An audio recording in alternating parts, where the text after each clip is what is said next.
गाड़ी रोकना जरा। Yes sir. राजेंद्र, लगता है ये केस भी फाइलों में ही दम तोड़ देगा। मरने दो उस हैवान को। अरेस्ट करके भी क्या हासिल होगा सर? तभी तो उसे सजा मिलेगी। रजनी के स्टेटमेंट के बिना पर उसे कड़ी से कड़ी सजा मिल सकती है। रेप केस का आंकड़ा पता नहीं है आपको? पिछले ही महीने के अखबार में छपा था। इंडिया में पिछला 1 साल में 33,000 केस रजिस्टर हुआ, यानी एक दिन में 93 रेप्स हुआ सर। बोलो तो 1 घंटे में रजनी जैसा 4 केस होता है। बहुत गुस्सा आता है सर। 1000 का ऊपर केस दर्ज ही नहीं होता है। बदनामी का डर से, समाज का डर से, पैसा खिला के, डरा धमका के विक्टिम को, उसकी फैमिली को दबा दिया जाता है। सजा होता भी है तो 4 में से 1 केस में, बाकी 3 रेपिस्ट सीना तान के घूमता है। सॉरी सर, बहुत बुरा कंडीशन है अपना देश का। वो मिनिस्टर का बेटा है सर। हमारा 1 साल का सैलरी सिर्फ 1 दिन में खर्चा करेगा, लॉयर्स का फौज खड़ा कर देगा। सिर्फ 10 दिन में छूटेगा और हमारा ऊपर हंसेगा, हमारा ट्रांसफर कर देगा या किसी मिनिस्टर का दुम बना के हमको ड्यूटी पे चिपका देगा। ऐसा सनसनीखेज खबर 2 दिन में अखबार से गायब हो जाता है। किसी हीरो हीरोइन का अफेयर हॉट न्यूज बनेगा, ब्रेकअप के बाद भी चलेगा। उसका बूढ़ा बाप बेचारा उम्र भर आंसू बहाएगा, तब तक वो राक्षस हैवान ज्यादा सावधानी से एक और रेप कर देगा। सॉरी सर, अपन ज्यादा तो नहीं भूल गया? नहीं, बिल्कुल नहीं। तुम्हारा एक एक शब्द सही है। ये बताओ कि आगे क्या करें? अपन क्या कहेगा? अपन एक साधारण कांस्टेबल, तुम सब लोग का ड्राइवर। भला अपन क्या कर सकता है? चलो मान लिया तुम एक साधारण इंसान हो, पर फर्ज करो तुमने उसे पकड़ लिया, तब उसके साथ क्या करोगे? सर, पहला मारेगा, उस साले की खाल खींच लेगा इसी पुल का नीचे, उस बैंक के टके को नंगा करके उल्टा लटका के मारेगा।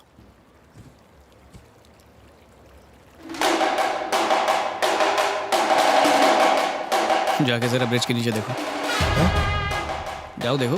सर,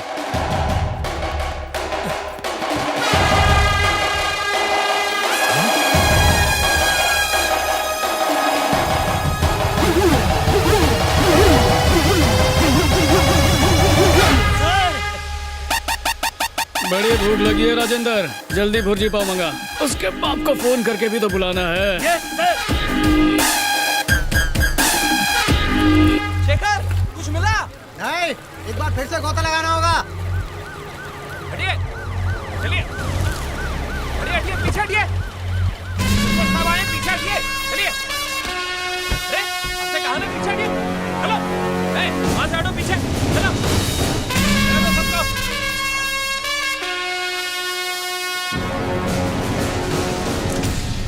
कहाँ है हमारा बेटवा?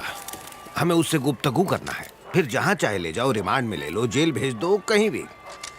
सर, गुफ्तगू वो तो चू करने लायक भी नहीं बचा। अरे गणेश सर, जरा शीट तो हटा ना प्लीज।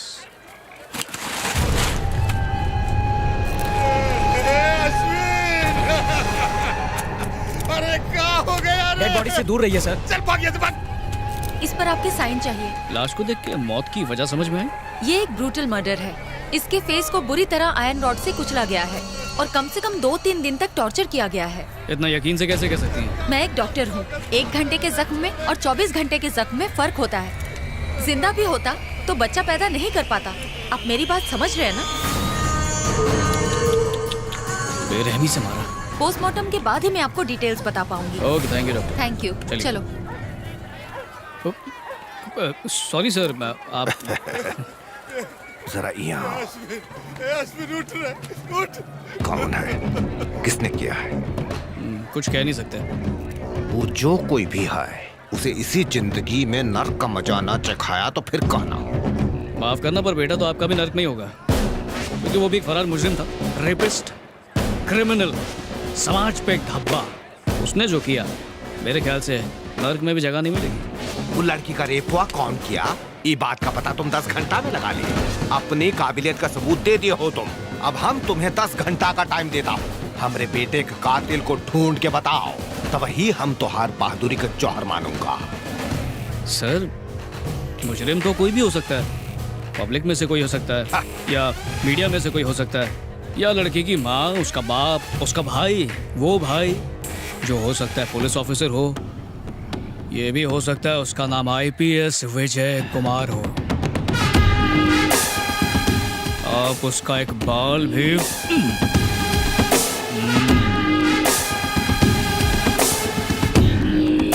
पोस्टमार्टम के बाद कटी फटी बॉडी भेज दूंगा। अपने रिश्तेदारों को फोन कर दो, शोक मनाने के लिए आ जाए।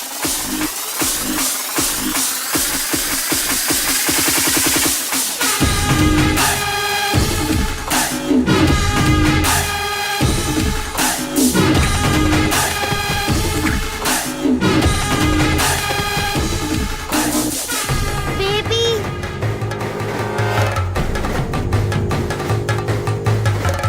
आप मुझे अकेला छोड़ के क्यों आए? I missed you. सॉरी बेटा, आइंदा ऐसा कभी नहीं करूंगा।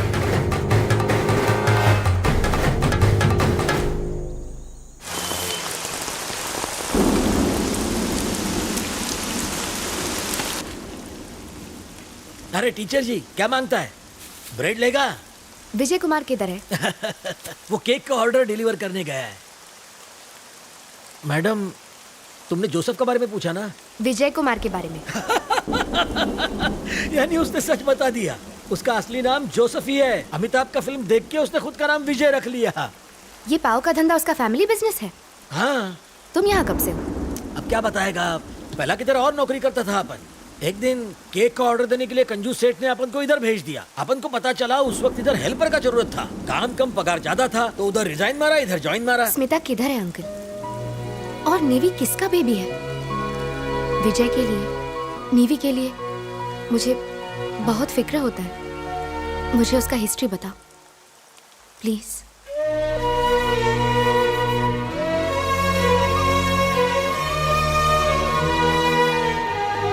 हाय, सॉरी थोड़ा सा लेट हो गया। एक मिनट रुको। क्या हुआ? अब चलो। ये सब किस लिए? किसी से इम्पोर्टेंट मीटिंग है, मैं बहुत टेंशन में हूँ। पर किससे मिलना? फादर से। चर्च के फादर से? मेरे फादर से। यानी फादर इन लॉ? सही समझे? अरे बाप रे, उसके लिए तैयारी नहीं की मैंने। ये एग्जाम थोड़ी है जिसकी तैयारी करनी है, ढंग से पेश आना बस। अच्छा, उन्हें खोज करने के लिए थोड़ा तो आइडिया दो यार। पूरी डिक्शनरी में उन्हें एक ही वर्ड से नफरत है। अच्छा, कौन सा वर्ड? पुलिस। पुलिस? साला डाकू है क्या?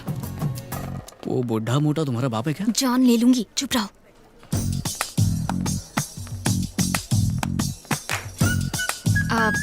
ये है बुआ और ये है मोना। नमस्ते। पापा। Good evening sir. पापा, विजय। हेलो। सॉरी सर, आप कहिए। क्या कहना है? नहीं सर, आप बड़े हैं, आप पहले कहिए प्लीज। मैं एक सलून में मैनेजर हूँ। विजय, ये दिखने में इतने सीरियस हैं कि मुझे लगा कि हिस्ट्री या सोशियोलॉजी जैसे बोरिंग सब्जेक्ट के प्रोफेसर होंगे या फिर मोहनजोदारो पर रिसर्च करने वाले कोई युवा आर्कियोलॉजिस्ट होंगे, लेकिन ये तो हजाम निकले। सॉरी सर, अपनों के साथ थोड़ा सा हंसी मजाक तो चलता है ना। देखिए सर, मेरे पापा नहीं हैं, सिर्फ माँ ने पाला है, और अकेले बच्चे की परवरिश करना बहुत ही मुश्किल काम है। और ऐसे बच्चे खुद को बहुत ही अकेला महसूस करने लगते हैं, जैसे कि मैं। बहुत मुश्किल होती है। और कितने सालों तक आप स्मिता की यूं ही फिक्र करते रहेंगे सर? उसकी जिम्मेदारी मुझे सौंप दीजिए, बहुत अच्छा ख्याल रखूंगा। सर, प्यार होने से सिर्फ दो दिल ही जुड़ पाते हैं, लेकिन शादी ऐसी चीज़ है जिससे दो परिवार एक हो जाते हैं। सर, बचपन से एक सपना देखा था कि मेरी भी मोना जैसी एक छोटी सी बहन हो, बिल्कुल इसकी तरह फूलों जैसी। सर, बचपन से सही गलत समझाने वाले पापा मेरे साथ कभी नहीं रहे, आप समझ सकते हैं। पर अब ऐसा लगता है कि शादी के बाद मेरे पापा की भी कमी आप पूरी कर देंगे। रिटायर होकर आप हमारे साथ ही रहना। बड़ा सा घर है मेरा, मिलकर खुशी खुशी रहेंगे, साथ में वॉक पर जाएंगे, साथ बैठकर न्यूज़पेपर पढ़ेंगे, कभी कभार रात को टेरेस पे जाके छोटा छोटा पैग मारेंगे। सर, मैं रिश्वतखोर पुलिस ऑफिसर नहीं हूँ। मेरा मैथ्स थोड़ा सा वीक है, फिर भी शेयर मार्केट में इन्वेस्ट करके मेरी अच्छी खासी साइड इनकम तो हो ही जाती है सर। सुबह पल्लवी को कॉलेज में ही ड्रॉप कर दूंगा। बुआ को टिफिन भी दे दूंगा मैं। मेरी माँ मास्टर शेफ की गुरु है, बहुत अच्छा खाना बनाती है, तो चलेगा बुआ जी? स्मिता आपको बुआ बुलाती है तो मैंने सोचा मैं भी बुआ ही बुला लूं। आप भी जब स्पेशल खीर बनाएंगी तो हमें जरूर भेज दीजिए। आप और मम्मी साथ बैठ के सास बहू वाला सीरियल देख सकती हैं। पर एक बात बता दूं, आराम जल्दी खत्म हो जाएगा, क्योंकि जल्द ही नातियों को संभालने की जिम्मेदारी भी आप पे आ जाएगी। सर, फैमिली से ज्यादा और कुछ इंपॉर्टेंट नहीं होता। अगर आप राजी नहीं है तो हम ये शादी बिल्कुल नहीं करेंगे सर। आपके आशीर्वाद के बिना मुझे स्मिता चाहिए ही नहीं। सर देखिए, मैं आपको मक्खन नहीं लगा रहा हूँ, अपने दिल का हाल बता रहा हूँ। देखिए ना, हमारी जनरेशन के लिए प्रपोज वपोज मारना बहुत छोटी सी बात है, लेकिन मुझे आप सबकी रजामंदी से ही शादी करनी है।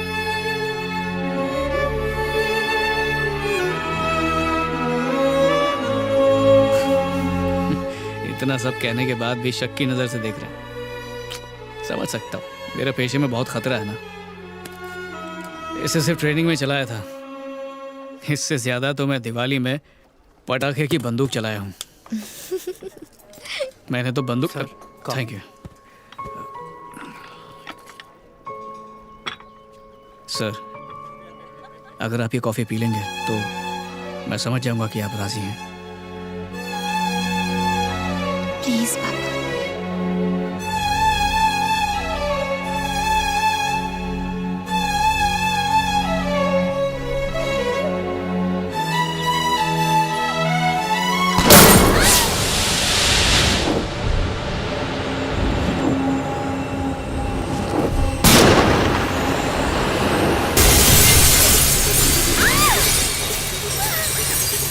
रुक जाओ।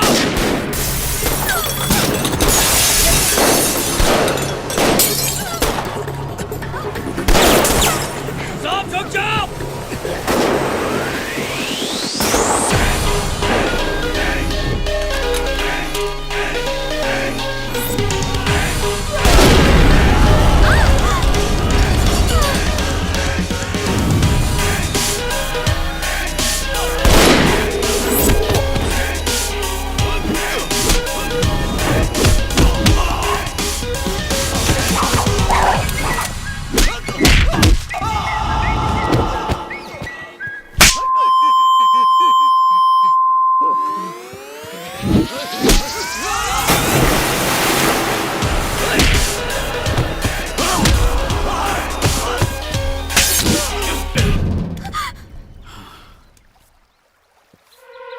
क्या हो रहा है? सॉरी सर, क्या किया ये?